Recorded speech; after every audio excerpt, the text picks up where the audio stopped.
let's say I'm a software developer and I need this one guy who's a Silicon Valley guy who, raised a lot of capital and has a lot of influence. And I need that person on my show.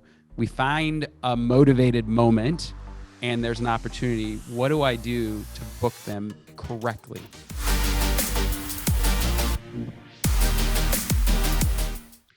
Hey, everybody. Daniel Ramsey here with Scale the Podcast. Today's guest is fantastic. We have Andrew Warner here. He is the founder of Mixergy.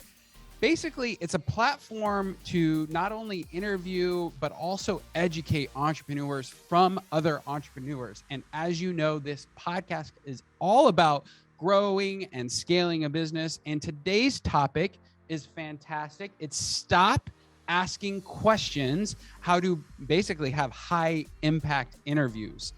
Andrew has done over 2,000 podcast interviews. Like, imagine that, 2,000. This is mastery at the highest level, and I'm really excited to dive in with him. Okay, Andrew, thank you so much for joining today. I'm so excited to actually dive into stop asking questions. Thanks. By the way, you have an incredible operation here. I love that you've got Brandon there also connecting with us. You're recording two different places. You've got the logo behind you over the shoulder. I got phone calls from your team. I got calendar invitations. I've never seen anybody be so on it with multiple different people from multiple different directions. Yeah, we're really fortunate. We have we're at almost 2,000 people right now inside of MyOutDesk, and leverage is not our issue, but our podcast, and which is why you're here, that is an issue for us. And I'm excited to hear about your interviewing questions and like how to rock and roll through that. Thanks. We reached out to you and said, hey, we want to be on your podcast. And then you're like, no, you want to interview us, which is, did I say that? Oh, in fact, that's never happened to us before. So I'm excited. I said, yes, let's get Andrew on. I want to hear his story. Thanks. I want to know exactly what's going on. And I think it'd be valuable for our audience. So yeah, man, I'm just excited that you're here. I'm curious. Let's give our audience a background, who you are, where you've been, just the fun digits. Graduated from college and I created this online greeting card company that I took to over $30 million in sales, almost all advertising sales. Followed it up with something called grab.com, which was the world's first $1 billion jackpot. We've since sold the businesses, including the name that went on to become this huge company in Asia. Anyway, I took some time off after that sale and just traveled the world, hung out and so on. And then I said, what do I wish I had when I was running a business? When I remember at the time I hired this coach who had no business helping entrepreneurs with their company, but I paid her a lot of money. Actually, it came through Tony Robbins. It was just like someone who'd gone through a Tony Robbins seminar and had gone through another in order to learn how to be a coach, but she had no sense of what I was going through. And I was just really challenged. And I said, I wish that somebody created this thing where real entrepreneurs can be there for me, for each other, and talk openly about the stuff we did. And so I slowly started doing that. And that became Mixergy, a site where I started interviewing entrepreneurs at first, and I bring them back to teach courses. We've done in-person events and so many other things. That's really cool. And actually, I agree with your mission. As an entrepreneur myself, I'm always like, you want me to hire you as a coach, but are you doing the thing that I actually want to accomplish? Because if you've never done it, why would I hire you as a coach? You can't help me. And then how about this? How about the people who will then come on and say, I'm going to speak at this event on the keys to being a millionaire. I go, have you built a company?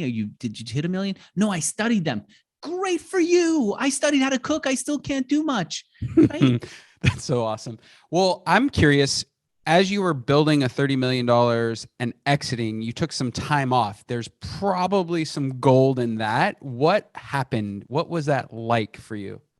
I hate to say it, but I didn't really have much of a social life up until that point. And so I was going to catch up on my social life.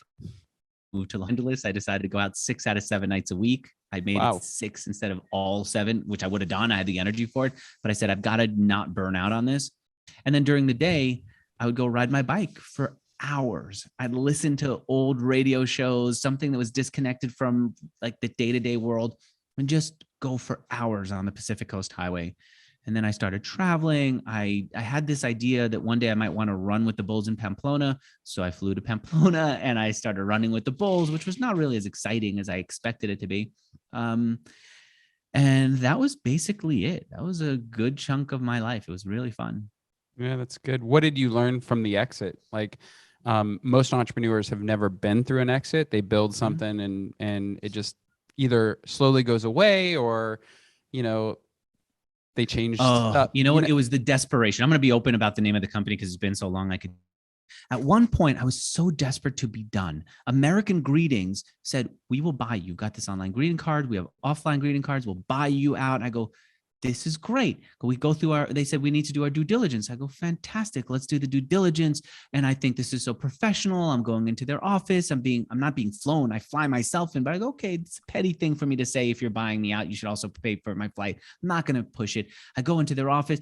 We go through this for weeks, months. I get mentally invested in this, thinking, all right, I'm taking some time off. My brother, the team that knows about it, gets mentally invested. We're going to be part of American Greetings. We're going to prove that we've done something that was worthwhile. And then they finally make the offer. And here's their offer. Daniel, this is freaking nuts. It was, we're going to buy you out with the cash that you have in the bank. And then you're going to get to work for us for 3 years. And here's where my head was. Here's how burned out I was. I went back to my brother, who was my co-founder and partner in the business, and I made a case for why we should do it. And he said, "Wait, they're taking our money out of the bank account and they're using it to what? To somehow buy the company, but we don't get that cash. We end up with what?" He said, "Why are we doing this?" And then as the more he argued with me, the more I realized I'm physically and mentally just depleted. This is not a good deal. And that's what happens when you get sucked into one of these deals. And I gave him all kinds of information. I backed out of it. And then we took some time to just go back and work, which was really painful for me. And then we sold, and I got to just take a breath and go, I'm not even going to feel guilty for not doing anything today. My whole day will revolve around the thing I want to do. I accept that I'm at burnout stage. Well, the reason you're here is you wrote a book and you've interviewed 2,000 people, but I'm curious if you could go back to your younger self, like that Andrew, I'm guessing you were in Yes. your 20s, right? Yes. What would have you shifted about how you led, built, grew a company to make that ending not as painful? I remember that this guy, Ryan Scott, wanted to buy our company, and he came into our office, and then we got to go into his office. Like, he did the purchase a different way. He said, "We're going to show you what we do because you're basically going to come work with us, and we'll show you." And I could see how he had been in a similar business, a lot of email marketing, just like us. He had thought about how to operate his systems differently, his team differently. We learned so much from that process, which we ended up not selling to them. Unfortunately, we would have done better. But we learned so much from that. And what I wish I'd done was found other people who are in my space but not competitive, and then gone to them and said, "Let me show you what we did, because we've come up with some clever things. But answer me how you do your thing.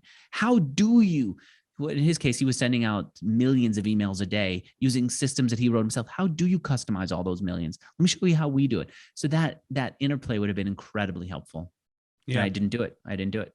Because you didn't know, or you thought your product was unique, or that you were in a site, like why didn't All you of do that. that? I did think my issues were unique. Nobody else was sending out 500,000 greeting cards a day. So how could they even understand us?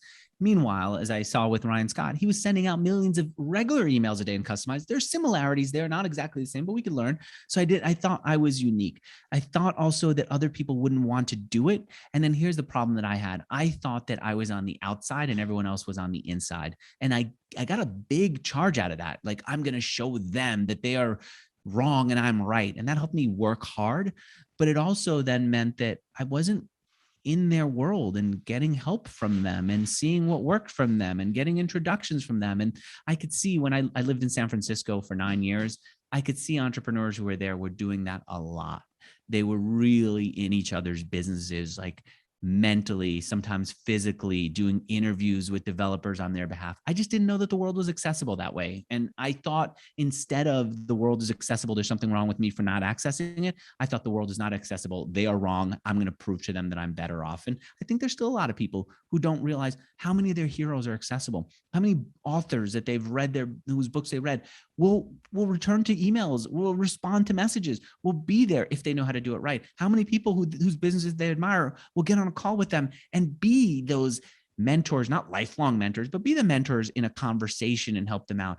Be mentally invested in their success or emotionally invested in their success because they've helped them out. I think that was a failing of mine. I think that there are too many people who still fail fail to understand how many people are accessible and how many people's wisdom and help they could get if they know how to ask properly. I like it.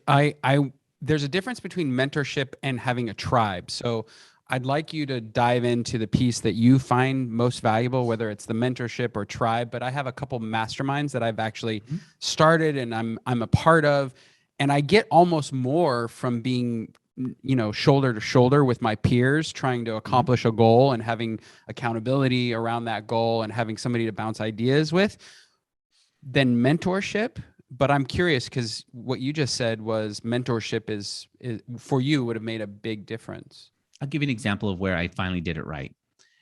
I stopped riding my bike.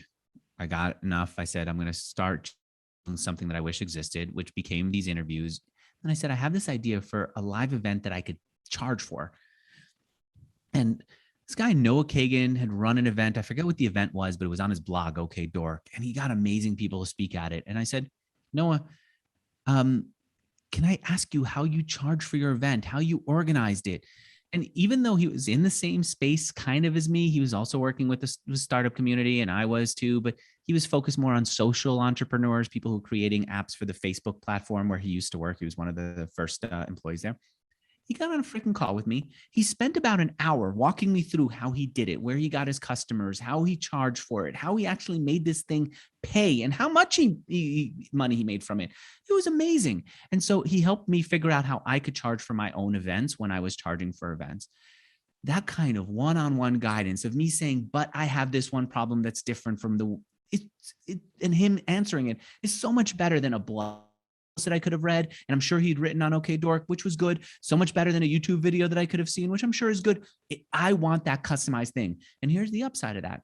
Years later, he created a company called it was called AppSumo, where he offers deals on software. It's incredibly successful, 8-figure plus business. When he got started, he came back to me and said, Andrew, you're doing this podcast. I'd like to be on. He was on the podcast. And I heard years later that he got substantial sales in the early days by being on the podcast. So without recognizing it, I was able to reciprocate the help that he'd given me. And it goes back and forth. I told you I'm now in Austin, Texas.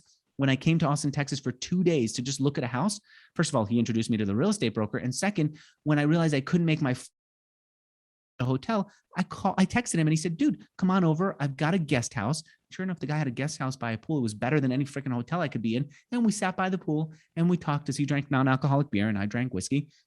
That's the power. How do you get to know the people that you want to learn from, have them help you directly, and then build a relationship with them? And when I say I care about interviewing, it's more than that. It's these one-on-one relationships where you can ask questions and learn from people you admire. I'm thinking of so many ways to use that skill. I'm thinking of my sales team that we literally yesterday just had a summit where we talked about how to connect and how the relationship is everything. I mean, literally everything. And I'm curious, you're getting access to people who are wildly successful, don't need to be on your podcast, aren't getting paid. Probably have multiple levels of doorkeepers, or I'll give you an example. Tim Ferriss, he clearly is not in the business of wasting his time. Wrote the 4-hour work week, right? He wants to be as efficient as possible. He came to a live event that I did in San Francisco for free, spoke to my audience for free, and then hung out with them afterwards to the point that people then had this relationship with him that I had no idea about. So yeah, absolutely thing. So how do you do that? Like, what's the steps, or what's the, I mean, I know this is in your book, so you're giving away some of your framework and everything that you do. And if you haven't gotten a chance yet, we're going to put in the show notes exactly where to get his book. It's Stop Asking Questions, How to Lead High Impact Interviews. And I love the high impact, right? Because I interview people and you want them to land and for people to get value. That's the idea. But how do you get access to somebody like Tim, who, by the way, helped build our business? Like that, we were in business before his book came out, and then he put his book out, and like our business blew up. Wow. So Tim, thank you. I appreciate you. But how do you get access, and what does that look like? Motivated moments is one big way to do it. A motivated moment is where somebody needs something, they're doing something, and they're motivated to be there. A motivated moment is when someone like Robert De Niro, who's so shy and is awkward on screen, suddenly appears on late night TV and sits there while the host laughs at him, right? Why does he do it? It's not because he craves sitting and answering personal questions about his life. It's because he has a new movie out and he needs people to go see the new movie, because that's part of the process of getting people to see a movie. So he goes and does it. That's a motivated moment. Everybody has motivated moments. When you think about an author who seems hard to reach because they're deep in the study, in like Robert Greene, who wrote the 48 Laws of Power, he's not somebody who hangs out much. You don't see him at cocktail parties. You don't see him out in the world. He just loves to research and read. I got him on the podcast because he was in a motivated moment. He had a brand new book out. He was looking to get people to know about it, and he was eager to do it. A motivated moment, that's the key. And so when you see somebody who's at a dinner party who's usually not super social, how did that host get them there? Sometimes it's they get into the software space and they're curious to meet other people in software. And so they'll come out to a dinner party. I think about events that I've done like that. Somebody cares about startups because they're now investing in one, or wants to invest in one, or wants to start an app for their thing. I tell them, I'm hosting a dinner party. Here are the people who I've interviewed who are going to be there. You should come in, find out about. They're going to be there. They're more likely, I should say, to be there because they've got a motivated moment. So we look for those motivated moments. When are people eager to do it? Instead of just busting your head trying to go through a brick wall saying, please, you should do this, I'm going to be persistent. Look for the times when they are almost eager for you to ask them. And that's much better. And that's the lens by Yes. which you approach somebody to be on your podcast, these motivated moments. Absolutely. Absolutely. And that's, so what I'm drinking, by the way, is a rum alternative. I thought, I'm having this calm conversation. I shouldn't be worked up. I don't need coffee. I'll try a rum alternative that's non-alcoholic. It'll give me the same soothing, calming experience of rum without any of the alcohol, so I don't get drunk here with you. It's not soothing me. I still have a lot of energy, but it is so spicy that I feel it in the back of my throat. That's awesome. Okay. So these motivated moments, Yes. Look for them. And then what's your approach to getting these folks on your show? Like, what is let's say I want to land a world-class person, somebody who would get a lot of eyeballs. They would want to buy, let's say I'm a software developer and I need this one guy who's a Silicon Valley guy who, raised a lot of capital and has a lot of influence. And I need that person on my show. We find a motivated moment and there's an opportunity. What do I do to book them correctly? If you're talking about booking somebody on a show, be specific about when you want to do it so that there's no, are you interested in doing the podcast? Then you come back and ask them about the date. Just say, can I interview you? Tell them about what. Can I interview you about how you sold your business? Can I interview you about how you wrote your book? Can I interview you about your sales process? What are you interviewing about? This is for, then tell them who it's for. It's for my site. It's Mixergy.com. It has an audience of, I don't know, 1 million entrepreneurs. I'm just going through like what you might say, all in the tech space. And they would all want to buy your book because it fits in with their worldview.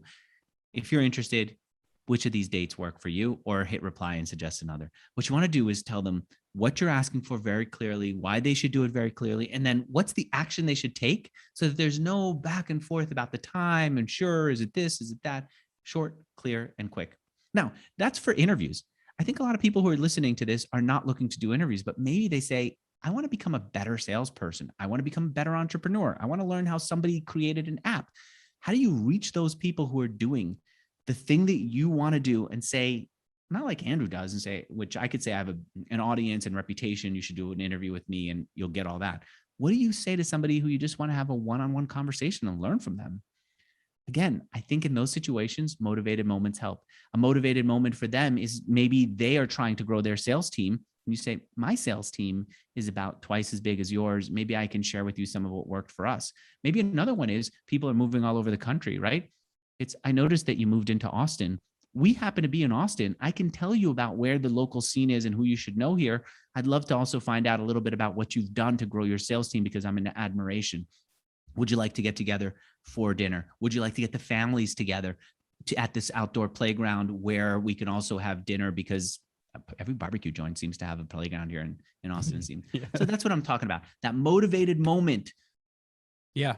You have to know it, attack it. Mhm. So why did you write this book? Like, why exactly write this book, and how did it come about? And what would somebody get if they were to read the book? And I don't know, just give us the idea and the background. It started when a friend of mine asked me to write a tip about how I build relationships with people.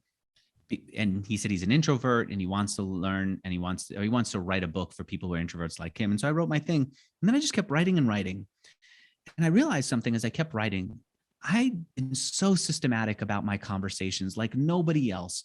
I used to work for Dale Carnegie, the company started by the man who wrote How to Win Friends and Influence People. I admired how he wrote How to Win Friends and Influence People based on what he learned from the students who were in his class, taking out his self-improvement techniques into the world and coming back and reporting on it. And then he wrote about it. I was kind of in a similar situation without realizing it. Every time I did an interview, I would have it transcribed. I would often sit down with my producers and then also with the coach to go through the transcript and say, why did that person tell me that? Why did that person get angry there? What happened? And then we have a theory. We wrote it down in a Google Doc. And then I would try it again and say, okay, I think that this worked. Let's try it again. And if it works again, great. That means it's a keeper. If it doesn't work, we say, why doesn't it work? Well, how do we try another way? And then we try that, and then we write it down. So I had this whole book, and I realized, why do I stop at one chapter? Let's just keep writing. I've got this unique understanding about how conversations work because I've transcribed them all and I've gone through them.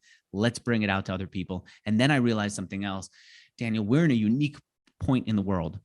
There's never been a time where people could interview more than ever before in history, right? If you take a look at like Larry, what's his name? Larry King, Barbara Walters, and other interviewers, they'd interviewed a lot. But their books were always about how to have general conversations. And so Larry King's book is full of just random anecdotes more than it is about specific ways to do interviews, even though he'd done these interviews because he was talking to a world where people couldn't do interviews. They couldn't watch Larry King on CNN and say, well, I should go on CNN too. I need a book. No, they didn't have that access. So we finally have a world where more people could do interviews. We also have a world where more people are accessible, where you could do one-on-one conversations with someone you admire and say, I want to learn this thing from you, and have them be open.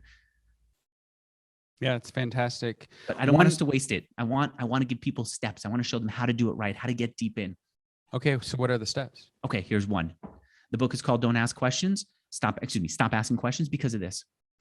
A lot of times when we go into one-on-one conversations with people and we want to learn from them, we pepper them with questions. So how did you grow your sales team? What about how did you hire? How do you fire? What's a good tool to use for managing the hiring process? It's like this whole question. We sound a lot like a 4-year-old. I think it's really important. You had a whiny voice there because Yes. that's how we all perceive that guy, right? Yes. They're sucking the life out of the conversation and maybe even out of the room. And so instinctively, people then start to treat you like a needy person when you ask endless questions. If we could do some shifts in the conversation, it changes our perception and changes how the conversation goes for both sides. So instead of saying, how did you start your sales team? How do you build it? Sometimes you just say, tell me how you started your sales team. Tell me how you went from 20 to 40 salespeople. Directing people has this subtle effect of changing the conversation from being one of and needy to one of, I got this. I'm guiding this conversation towards something that's useful. For me, it's something that's useful to me and to my podcast audience. Someone who's doing it one-on-one, it's something that's useful so that the person who's being asked all these questions and guided through this conversation feels like it's worth their while, like they're not just talking to a needy person. So that's one. Stop asking questions. Even rephrasing is a help. Does that make sense? It does, but I want to clarify because I think you said something that's pure gold, and I know it's in the book. What it is your questions need to be specific with a goal in mind where there's context, right? I mean, how you grew your sales team from 20 to 40 is a very specific context conversation, one in which I'd be happy to share. But how'd you go your sales team is so vague. I mean, like, I ran into the wall. I almost, shot myself twice. I interviewed and fired a lot of wrong people. I mean, it's so vague. And I think that specificity of narrowing it down with context and a time frame and a result, I think kind of like a SMART goal, right? Yes. So the other person doesn't feel like I'm wandering and floating through this conversation. I don't know where it's going. You want them to know where it's going. You want them to know what you're getting at so you can work together at it. So that's an important thing. Another thing is, I told this to a salesperson and he says, oh yeah, I'm doing this now in sales calls. One of the things that I do is within the interviews, you can see me. I tell about a vulnerability, a failure of mine, a challenge of mine. And I went to my interview coach and I said, why am I sounding like such a wuss? I keep talking about my failures and the other person's not. And this is Jeremy Carrican, the guy who was a producer for Inside the Actor Studio. He just shut up for a bit and then he went to my transcripts and he said, actually, Andrew, look, you talk about your problem with your mom. If you scroll down to the bottom of the Google Doc where we have the transcript, you'll see she talks about her mom and how her mom put too much pressure and how that impacted her. Because you do this all the time. You do a little vulnerability. You expect immediate results. You don't get it immediately and you think you failed, but that's not how it works. You get it later on. It's not transactional. You share, they share. So I said that to, there's a company called People AI that helps salespeople with smart CRM software. They invited me to speak to their salespeople. And one of the salespeople said, this is great. He says he does that too. He says before starting a sales call, because he wants to extract pain point from their customers, and it's weird for them to just start rattling off problems with their business. He says, sorry, I'm focused now, but just a few minutes ago, I was dealing with this problem with our sales department. And then he gives a real problem that he goes with. And then he goes into the rest of the conversation. Now he's already planted the seed. We can be vulnerable here about our problems. We can share our challenges. And now it's weird for the other person not to reciprocate. It's weird for it to just be one person. And so people do. And so there are lots of different specific techniques that I use that I'm noticing people use outside of interviews, but within interviews, I've tested to know that they work. And if you do it right, these conversations become so meaningful and they lead to lifelong friendships. Well, it's interesting because yesterday, again, we just had a sales summit, and one of the challenging questions that I got from one of my sales team is how to actually do that, because they want to seem smart and like they have all the answers, and they want to feel like they're adding value, right, to the conversation. And leading with vulnerability feels like the opposite of that, but you obviously use it. So what would you coach that salesperson in? His name is Chris. Chris, I hope you're listening. Because, it is hard to find something that is appropriate to share that would land for a customer that wouldn't make the call awkward. Yeah, you wouldn't want to go into the call saying my whole company is such a mess. I don't even know why anyone buys from us. By the way, thanks for getting on the sales call with me. No. But we all have little slip-ups that we make, even if it's slip-ups like you blame yourself. I can't believe that I forgot to add this to our CRM. I can't believe that because I forgot to close our sales or to report how many of these calls we made this week, we couldn't predict sales properly for next week. There's always a little something that you're fully ready to do. And if it's not that, it could be something from your personal life. Like I forgot to add to my shared calendar with my wife that I'm going to be out on Friday night and she booked us with friends. It's going to be so awkward when I dump out of being with our friends to go for drinks, but I do that all the time. I don't know why she's with me, right? Like that little bit of vulnerability about the process. If you can't make it about your work, make it about your personal life, but they're not going to share unless you share, and they're not going to share as openly unless you share something. And the challenge with being in sales is if they don't share their problems, you don't have the opportunity to solve them. Right. So they're not going to buy because it's a great thing. They're going to buy because this fire has been burning for too long and they're finally ready to acknowledge it. They're telling you, and now it's stupid not to buy the fire extinguisher, right? I love it. So, okay. Got this one. Vulnerability. It's a huge superpower in the interview or in the sales call. What else? What's in the framework?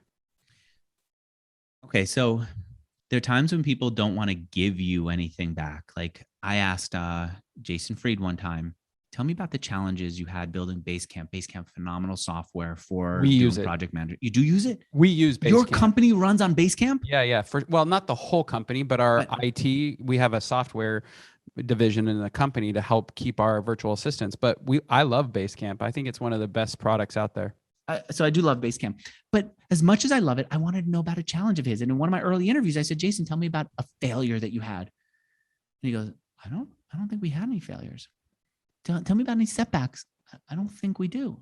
I said, you must have had one. And I'm just now pushing. And he goes, Andrew, I don't think it's helpful to look back so antagonistically or so critically about your past. I said, how can I argue with that? All right, fine, let's move on. But in the back of my head, I always felt like such a failure for that. That really stung me that I couldn't penetrate there, and that I felt like, I don't know, that maybe the question was landing wrong. Anyway, one of the things that I did with Jeremy Carrican, the producer, was I brought that interview up. I said, what should I have done differently? And Jeremy says, I have a therapist who, when men sit down in front of her and she says, what's your problem? They say, nothing, everything's good. My wife is complaining a lot, but everything's good with me. And she used to say, well, you came into my therapist's office to talk about something. You clearly have a problem. Let's talk about it. I don't have any problems. Well, what about your wife? She clearly sees a problem. She just keeps complaining about things. I don't have any, there's nothing wrong in our life. Things are good. She's finally the therapist. He says, stop complaining, stop fighting the resistance. And she started joining the resistance. And so now he says his therapist will say, wow, you know what? Everyone who comes in here has problems that they're overcoming. It's great to have somebody here who just has it easy and no challenges at all. When she does that, the person goes, are you kidding me? No challenges. Do you know what my wife and I are going through right now? I don't know how. And then they go off. And so I've done that in interviews. When somebody resists, instead of saying, but come on, what you need to give me, I say, it's great to hear that somebody doesn't have any problems with their company and that everything's going well. And I did that with Jason years later after I learned this technique, joined the resistance. And then we got to be open. I got to hear about Campfire, this great chat program that he created long before Slack was ever created. And eventually he had to sunset it. Slack became this multi-billion-dollar company that just sold to Salesforce. His thing was sunsetted. I got to hear him talk about how that, well, I wouldn't call it a failure, but that actually didn't work out, and then why it was okay and what he did to learn from it and how he incorporated what was in that into the Basecamp chat that we now see today that's not as noisy as Slack. So That's what I'm getting at. Lots of different techniques like that. Join the resistance. I like that. Join the resistance. Yeah, I flashed and I saw Darth Vader for just a hot second.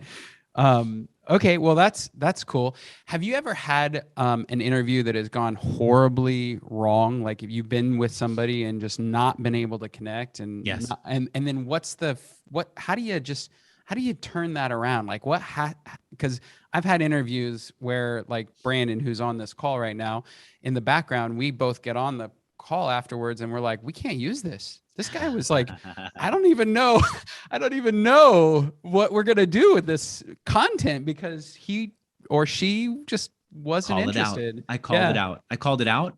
And sometimes people then just switch, call it out and go, you know what? I invited you here because I wanted to hear specifically how you set up an e-commerce store and where you're getting your customers, because e-commerce is so hot and you're doing well, but I'm not hearing anything that you did that worked. I'm not hearing any specifics. I'm just hearing these cliches. Now, this is not me theoretically saying that's what I would do. That's what I did do with a guest. I specifically said it. What you're saying is cliches. There's no specifics here. That's what we're here to do. And I called it out, and it's totally fine to call it out and to say to the guest afterwards, sorry, we're both agreeing that this is not going to go over well, and let it go. In my case, I just published it. Let the world see where I struggle. I love it. All right. Well, what else? This framework is really interesting. I'm sure I'm personally learning a lot. What advice would you give? Put it in other people's mouths. So there's sometimes things that are really hard to say. And if yourself, you just create antagonism in a conversation. Like to say to a potential customer, your site is ugly, is not going to win them over, even if their site is ugly. So I wonder, how do you say things, right? At that point, then they start to argue, they feel insulted, all these emotions that are human that used to bother me because they're so human. Why can't humans be more rational? These things happen. I have to accept it. So the question is, how do you deal with it? So again, I go back and I don't just study my transcripts. I went back and I studied transcripts of famous histories over the years. And there's this famous one that everyone talked about, Mike Wallace talking to Ayatollah Khomeini. And apparently he called him a lunatic. I go, how does he call him a lunatic? This is right after Khomeini takes over and takes hostages, American hostages. And he goes over and calls him a lunatic. And it turns out, as I listen to the video and I look at the transcript, he didn't call him a lunatic. He said, Ayatollah, forgive me. Not my words. And then he says, the president of Egypt says this, not my words, but he called you, forgive me, a lunatic. What do you say to that? Now you can see an uncomfortable situation, even though he said that this is the president of Egypt who said this. And then Ayatollah responds and continues the conversation. Mike Wallace gets to get on a flight and come back to the US without insulting the Ayatollah Khomeini, who's holding, who has no problem holding American hostages. And the thing that I took away from that is a lot of times we think people are saying that they are saying something negative, but by just putting it in someone else's mouth, it softens the blow. Now, is this is this a soft thing to do? Maybe. Would it be more manly to say, your website sucks, Ayatollah, you are a lunatic? Yeah, it would be. But you know what? People do have emotions. If we press the wrong button, we do piss them off and we lose them. It's much better to have these things, that these conversation techniques to soften it. And so just put it in someone else's mouth is helpful. So what I would say is, you know what? So I went online and I saw that a couple of people were complaining about your website. I went on to, right. And so it's not you complaining now, it's you've done a little research and you say, I see here that there are a couple of people complaining about your site and calling it ugly. Now, what do? I had that situation with Ryan Holiday. Ryan Holiday created Product Hunt. I wanted to say to him, there are not enough women on Product Hunt. Now, I'm not blaming him. I don't have enough women on my podcast. I see the issue, but I wanted to say it. And I know it's one of those things that when you say to someone, you don't have enough women, they feel like, what are you calling me, sexist now? It turns the conversation off. So instead I went back and I looked at the early days of your site. Somebody said that there weren't enough women who were submitting products to Product Hunt or creating products that are listed on Product Hunt. It still seems to be the case. You were open to that comment before. What do you say to that comment today? And now he gets to talk about the challenge of it, how he's working hard to improve it instead of sexist and everybody is now sexist in the world, or I don't know what he would say. That's what I'm talking about. So bottom line, if you have a harsh thing to say, maybe instead of putting it in your own mouth, find a way to put it in someone else's mouth. Do a little research, see who says it, and then say, this is what I'm seeing. Someone else said it. It's kind of a fun way to get asked the hard questions without pissing the people off. I see a lot of value in that. Yeah. When you think about an interview, like what's the structure that makes the most sense for you and for a podcast that gets the most ears and or eyeballs on? And I'm wanting to wrap up with like the highest level stuff for the audience, so that if they're thinking about interviewing people to help their sales world or thinking about starting a podcast, they've got the best format from a guy who's done 2,000 interviews. So I've now been interviewed, not a lot, but a few times for this book because we're just getting started. Yep. And I've noticed that you took time before we got started to say, here's what I'm trying to do here. Here's what the goal is. I've called out other interviewers and said, I didn't know where I was going here. What are you trying to find out? They literally will ask me about Austin, Texas in the interview. They'll ask me about marriage. They'll ask me about the early days of my business. Where is this going? Are you just grasping at different things and seeing what hits? I get it. Maybe that's a thing, but I should at least know it. I don't know where you're going with this. And so it leaves me with this uncomfortable situation sitting here going, all right, am I taking too long to answer this? Is this what they're looking for? Where am I? So the thing that I would say, whether it's big conversations on podcasts like mine and yours, if it's one-on-one conversations that you have with someone you just met or someone that's a customer of yours, just say where it's going. Where is it going? Our goal for this conversation is to just get to know how you work. I don't know if this will be a good business relationship, but if it is, we can know about it at the end. My goal for this conversation is to understand how your business, just tell me what the goal is, or better still, if somebody's coming to you for help, say, what's your win here? What's your ideal goal? You scheduled a 15-minute get to know you session. What's your goal for this session? What are you trying to understand? Set it up front so we both know, and the person who's being asked will feel relief and help you get what you're trying to do, what you're trying to get at. Yeah, it makes sense. When you're interviewing somebody and it's going really, really well, what's the energy? Like, and because energy is so important in a conversation and face to face. And I think people ignore that and they just kind of go, sometimes they go through the motions. Like I've been interviewed and I'm like, geez, are they reading these questions? Like it kind of feels awkward a little bit. And I'm not sure, like you, I wasn't sure where to go. But what's the energy that you're conveying to the person on the other side so they can open up and they can have a real conversation and make it work for the audience? There's the energy I'm conveying and the energy I'm looking for them to convey. The energy I'm conveying is one of, I'm finally going to be the person who lets you talk and get to know what's inside of you. We're all dying to talk. But if you wake up in the morning and you say to your spouse, I had this crazy dream last night, they're more likely to say, oh, me too.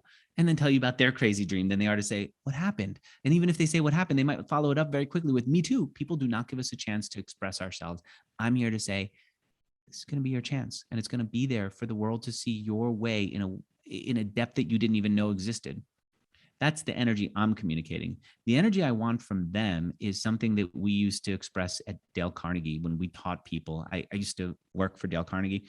And people would come to Dale Carnegie and Associates to learn how to speak and how to influence people. And people, some of them would say, I just don't have it in me. I don't know how to talk. I don't know how to communicate. I'm not that type of person. I'm more introverted.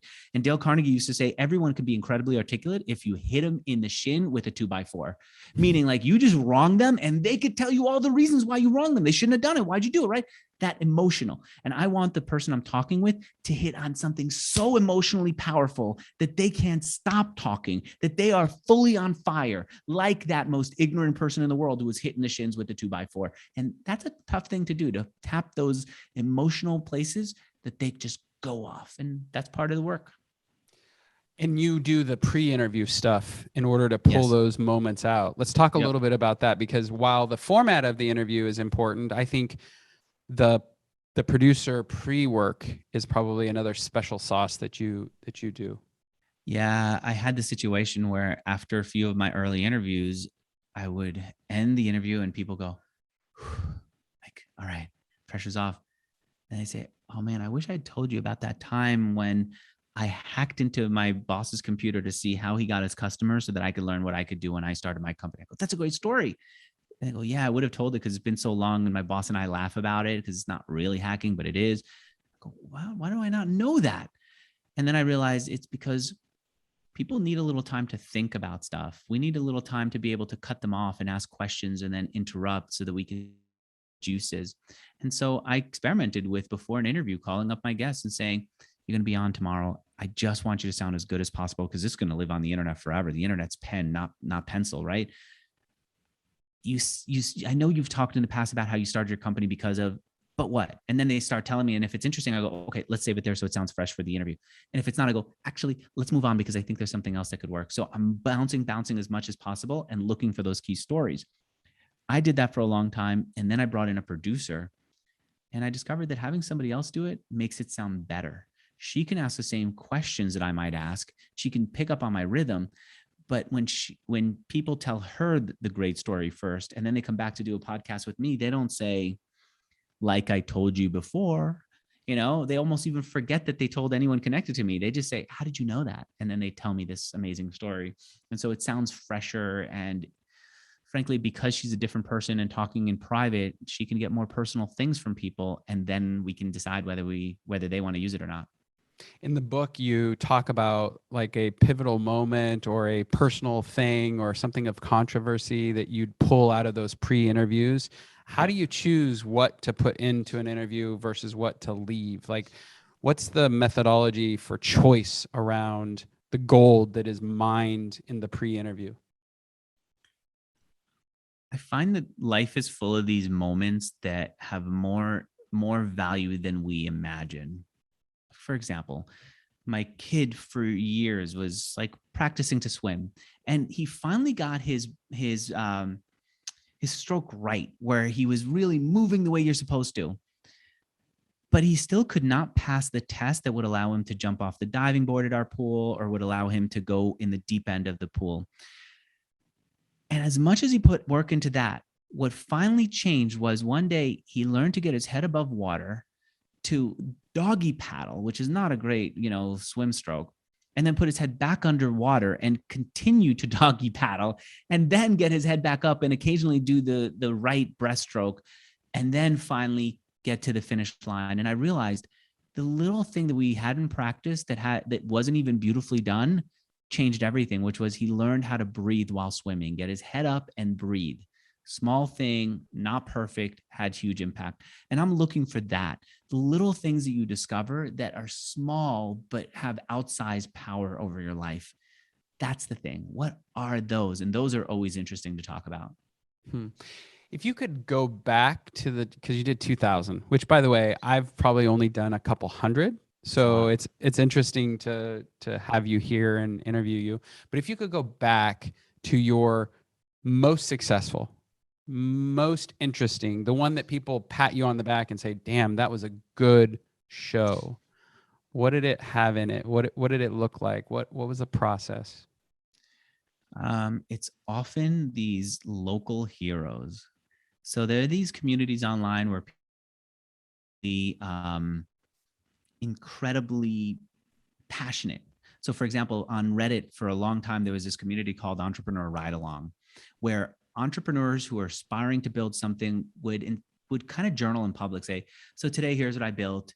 And then they'd get thumbs up from people. Here's what happened today that worked. They'd get thumbs up from people. And you could see that this guy who created Maids in Black was getting a lot of thumbs up. A lot of people in this small community were excited about his story. And I found the story. Actually, it probably was someone in my audience who found it. And I thought, what an interesting story. No wonder they're amazed by it. He's a guy who said, everyone's thinking about these big tech issues. I just think that for maids, there's no online experience for hiring a maid. You still have to find people on Yelp and make phone calls. And it just feels backwards and old. I'm not going to go for the sexy new business like Airbnb. I'm going to go back to an old business and just add a little bit of software to it. And everyone was captivated by how well that worked and also how that could translate to other industries. They started thinking, well, would gardeners need this? Would there need to be plumbers who need this? What else can I do this with? So they signaled to me that he was going to be huge. I interviewed him. He was absolutely huge. Was he well known? No, to be honest with you, I can't remember his first name right now. I remember his last name is Gilks. Let me find out. Maids in Black. And so the reason that I bring that up is these are people who you don't know. Rohan Gilks, Rohan Gilks. He's not the big name. The problem is the big names have been interviewed by so many people that we all go after them. I interviewed the guy who created League of Legends. His big annual competition, the video game, is watched by more people than the Super Bowl. I interviewed him. I thought he would be amazing. People would not believe that I got this guy who created this famous game. It wasn't a huge success. It was a great interview. It wasn't a huge success because if you Google an interview with the founder of League of Legends, there are hundreds of thousands of entries online. He's been interviewed not hundreds of thousands of times, but interviewed thousands of times, I'd imagine. And then there have been hundreds of thousands of mentions of it. I, for a while there, had the monopoly on the Rohan story about Maids in Black. Nobody else had it. And I had proof that it was successful. So the question for us is, where do we find these little pockets of communities, these small communities that have a passion that we can then tap into? In the crypto space right now, there are people who, if I were you, I would say, which crypto discords are super hot, where people are now making money fast, doing too much work on their own that could use assistance. Now, I'm not going to go and find out who the top person is. I'm going to let them show me who's the most active, who is getting the most excitement, right? And then go see if I could find them. One of the crypto sites is a place called BitClout, where it's basically like Twitter, but it's all built around crypto. You can see some of these people growing so fast. The community is not just loving their stuff, they're buying their freaking NFTs. This guy, Daniel Kemp, is making NFTs. He's basically making digital art of like Steve Jobs, of random people, and people are paying hundreds, thousands of dollars for it. You can see how much money he's making with it. He's still a dude working out of his house in England. I don't think he has an assistant. We know that he now has a passionate audience. You interview him, you interview people in that community, and then people in that community will come find him, and then you've got some interest. That's the thing I think that works best. Not the big brand names. Nobody knows Daniel yet, but one day they will. But the people who the small communities are telling you they're amazing. We can't get enough of them. That's fantastic. When you look at podcasts, I bet you view them very differently than the average person. And I'm interested in some of the lessons or best practices for the audience if they're deciding to start or want to get started in something like that. I'll give you one. I'll give you one that's not obvious and not expected. This guy, Bob Heiler, has helped me for years with my podcast. He decides that he's going to create a company that helps real estate agents, excuse me, not real estate agents, it helps bankruptcy lawyers get clients online ads. He says, they're not going online. I'm going to help them go online. So he starts contacting them. They don't respond. He has these beautiful cards, like wedding invitation-like cards printed up. He mails it to them. No response. He's not getting customers. And none of it's working. He finally says, you know what? I'm going to start interviewing. He starts doing interviews with them. Unlike me, where I care about my audience, I want to see how big the audience could be. He says, who cares? Because I'm going to interview one at a time. I'm going to be the one person who gives them a little bit of credibility. Maybe they link to it, maybe they don't, but I'm going to have 45 minutes of their time where if I say, can I pitch you on my services 45 minutes, they're never going to do it. So he does a call with them. And what he starts to see is, number one, he learned their lingo, the way they describe the bankruptcy process, which type of bankruptcy is super effective and which is not, where they can actually help and where they don't want customers because there's not much they could do for them. And at the end of each, so he now knows how to express what he's selling better from each one of these conversations. But the other thing he told me that happens is, he says, inevitably at the end of the conversation, people go, how did I do? And then he tells them, and then he says, by the way, what do you do? And then he says, I help bankruptcy lawyers get more customers by finding online leads. And now he's gotten their attention and he can pitch them from a place of, first of all, connection, because he's talked to them for a bit, and also from a place of knowing what they care about and they have some affection for him. And so we keep thinking about podcasting as, how many people can I get? I keep wanting to say to podcasters and interviewers, think about how one person can get a lot more information for you than how one person can get a lot more people for you. And Bob Heiler is a great example. He just cares about the one person he's doing an interview with. If the audience happens to listen, great. If not, that's fine. But he ends up closing sale after sale after sale because of that, and then builds a relationship with people and builds an audience and then builds a reputation for himself in the space. So I'd suggest that more people should follow the Bob Heiler method than even the Andrew Warner method. Well, actually, you know, what's interesting is I think you said something that most entrepreneurs need at some point as they're scaling. You hit the $1 million mark and you're like, okay, woo, I did it. 96% don't. Then you hit the $10 million mark and you're like, woo, I did it. 4% of people ever do that, right?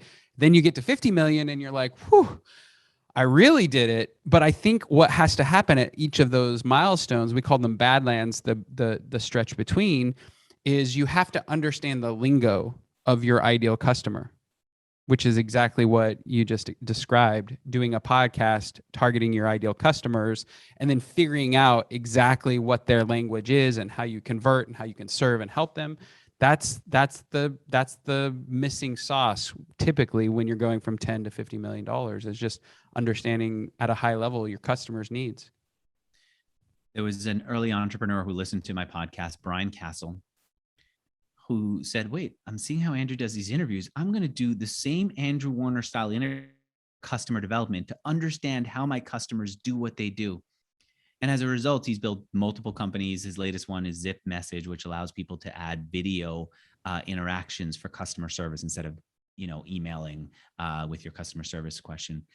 And so I think that's absolutely right. If we can interview our customer, learn more about their pains, their problems. And when they don't reveal a pain, we, instead of fighting the resistance, we join the resistance. We give them a place to be vulnerable by being vulnerable first. Techniques, we'll learn more about the people who want to buy from us, and we'll know how to talk to them in a way that helps them care about us and want to buy from us. What's awesome about this conversation, and if you're joining us on video right now, I'm showing the book. Like I literally have Andrew's you book printed it here. out. I printed out. Absolutely. I printed it out. Okay. Here's the deal. We have only began to scratch the surface. Like there's so much gold in this thing. And I literally, when you sent it to me, I think it was the next night or the day after, I just dove in and I couldn't put it down. I literally stayed up until 1 a.m. until I finished it. And I think, and it's because it's, I have a podcast and I'm able to do exactly what you said, which is learn from somebody who's, gained mastery around it. Is there any one thing that we haven't talked about here that would be important from the book that you'd want to share? That's question number one. And I'm going to stack questions. I'm sure that's against all your framework, but also at the end of answering that question, please let people know how to connect with you, find the book, get the book, be in your world, just in your world. The thing that I would say more than anything else is that our heroes are accessible today. We tend to like roll our eyes and say, another podcast. Why would anyone want me to do another podcast? We should be so lucky that there's a world of people who are listening to podcasts. There's a world of people who are willing to say yes to podcasts. There's a whole now industry of people whose job is to book guests on podcasts.